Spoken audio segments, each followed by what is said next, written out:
লাউঞ্জটাকে বেশ উপভোগ করি। এটা হচ্ছে এমটিভি এয়ার লাউঞ্জ। হ্যাঁ, এটা যদি ওনাদের বিভিন্ন আছে, তো আমি প্রায়োরিটি পাস ইউজ করে প্রায়োরিটি পাস, লাউঞ্জ কি, ডিন ক্লাব, লাউঞ্জ ক্লাব, হ্যাঁ সবগুলা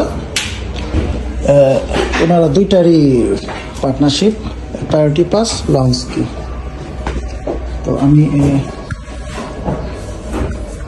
বিমানে ভ্রমণের ক্ষেত্রে এইটাকে আমি বেশি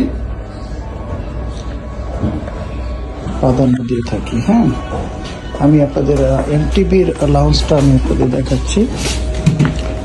এখানে কিছু ড্রিঙ্কস, সফট ড্রিঙ্কস আছে, যদিও বাংলাদেশে অ্যালকোহল এলাও না কোনো এয়ারপোর্টে।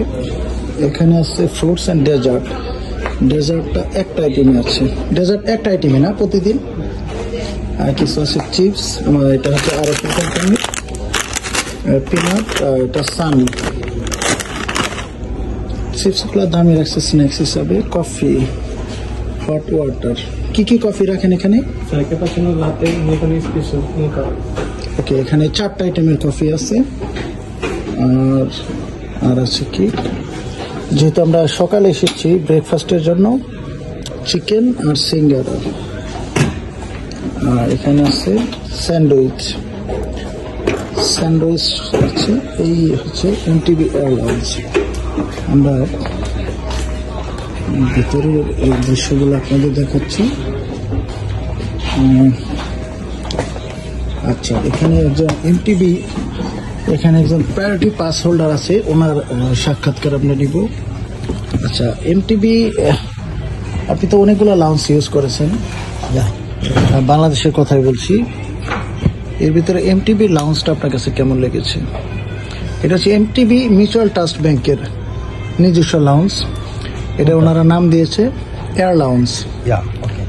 তো এখানে আসলে পার্টনার হিসেবে ওরা মোটামুটি 4-5টা পার্টনার আছে, যেমন প্রায়োরিটি পাস আছে, তারপরে লাউঞ্জ কি আছে, আরো কয়েকটা আছে আমার যেগুলো অত জনপ্রিয় না।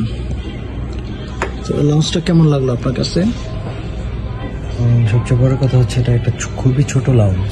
ওকে, নর্মালি ন্যাচারালি আমরা যে লাউঞ্জগুলো যাই ওগুলা এর যেমন অনেকটা বড়, অনেক স্পেস থাকে এবং অনেক আইটেম থাকে, যেটা এইখানে নেই। এটা আমি হতাশ হলাম। আরও কিছু তাদের আইটেম বাড়ানো উচিত ছিল।